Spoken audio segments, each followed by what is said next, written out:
Penggunaan AI terhadap penulisan karya ilmiah sering terjadi, apalagi saat kita membuat makalah. Sering mencari sumber-sumber dari AI. Kesalahan yang sering terjadi pada mahasiswa adalah copy paste tanpa sumber yang jelas, kesalahan penulisan, tidak melakukan parafrase, dan struktur yang acak-acakan. Akibatnya terjadilah potensi plagiarisme, ketergantungan, dan menurunnya kemampuan berpikir kritis. Sebaiknya gunakanlah sumber-sumber yang tepat. Salah satunya adalah Google Scholar. Baca dan pahami apa topik yang akan dicari. Jangan sampai kita dimanjakan oleh AI. Gunakanlah AI sebaik mungkin. Pada video ini saya akan menjelaskan apa itu karya ilmiah, tujuan karya ilmiah, ciri-ciri, dan kaidah kebahasaan.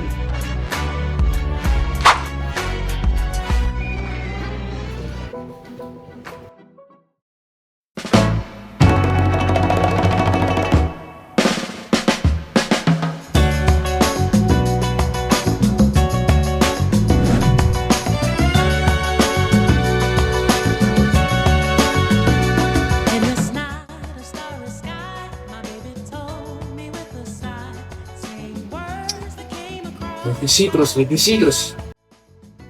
I reassured that every day my love is strong and gently placed in your heart. Is shown a feeling.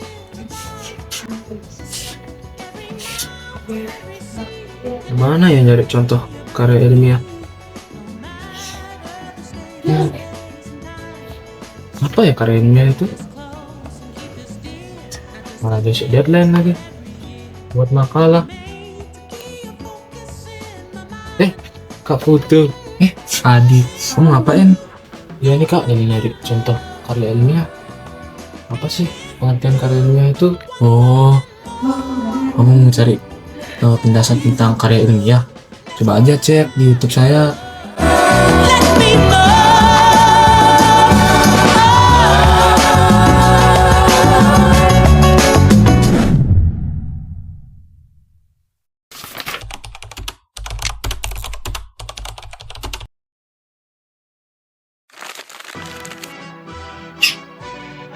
Karya ilmiah adalah tulisan yang disusun berdasarkan penelitian, pemikiran yang logis, dan data yang dapat dipertanggungjawabkan dengan bahasa yang baku dan sistematis, berdasarkan fakta atau yang sebenarnya.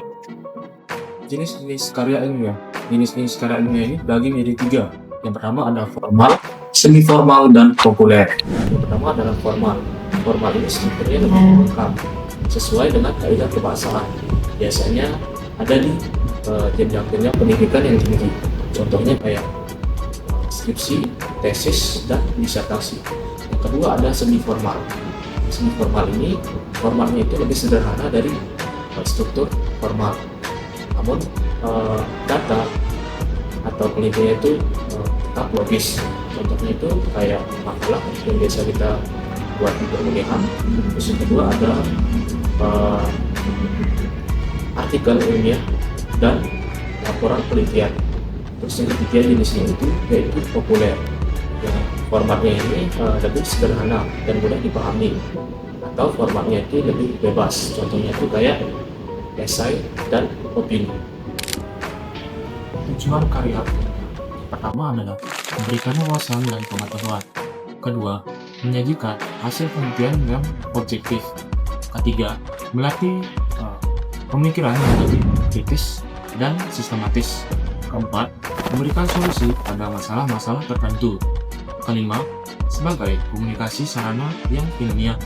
Terakhir, menjadi persyaratan untuk menyelesaikan akademik. Ciri-ciri karya ilmiah. Yang pertama adalah reproduktif. Artinya, penelitian ini mudah dipahami oleh si pembaca. Yang kedua, yaitu tidak bias atau tidak ambigu. Artinya penelitian ini berisi data-data yang jelas atau data-data yang sesuai dengan fakta di lapangan, sehingga tidak menimbulkan kebingungan oleh si pembaca.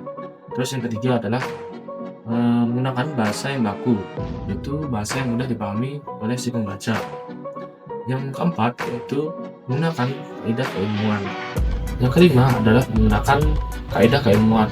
Artinya penelitian ini berisi kaidah-kaidah yang sesuai dengan syarat-syarat pada bidang keilmuan. Terus yang keenam adalah dekoratif. Artinya penelitian ini berisi kalimat atau bahasa-bahasa yang hanya satu makna. Terus yang terakhir yaitu menggunakan kalimat yang efektif. Artinya kalimat atau bahasa yang tidak membosankan kata. Kaidah kebahasaan karya ilmiah. Yang pertama, penulisan karya ilmiah harus disampaikan secara langsung tanpa bertele-tele. Kedua, dalam karya ilmiah, penulisan wajib menghindari pilihan kata atau pemborosan-pemborosan kata. Ketiga, karya ilmiah menuntut menggunakan bahasa yang konsisten, sehingga maknanya tetap pasti dan tidak berubah. Keempat, bahasa yang dipakai dalam karya ilmiah harus bersifat denotatif, artinya menyampaikan arti sebenarnya. Makna yang dimaksud dalam setiap kata itu perlu dinyatakan dengan jelas. Kelima, penggunaan kata baku dalam karya ilmiah penting untuk menegaskan bahwa tulisan tersebut berada dalam bahasa yang formal. Keenam, di samping kata baku, beragam istilah juga khususnya dalam penggunaan topik yang dibahas dalam karya ilmiah.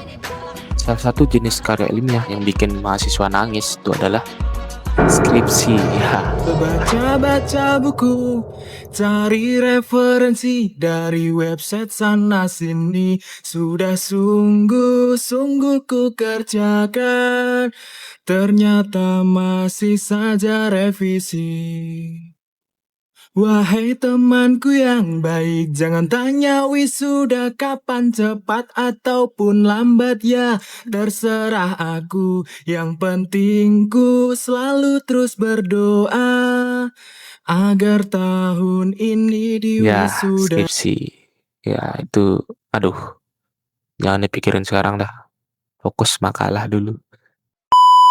Jadi intinya gunakanlah AI sebagai alat bantu, bukan penulis utama. AI bisa merapikan bahasa, bisa memparafrase, namun isi dan argumen utama harus dari pemahaman kita sendiri, bukan hasil langsung dari AI. Dan selalu juga baca dan pahami sumber aslinya. Sekian dari video saya, mohon maaf jika ada salah kata, mohon maaf juga jika videonya kurang bagus. Sekian dan terima kasih.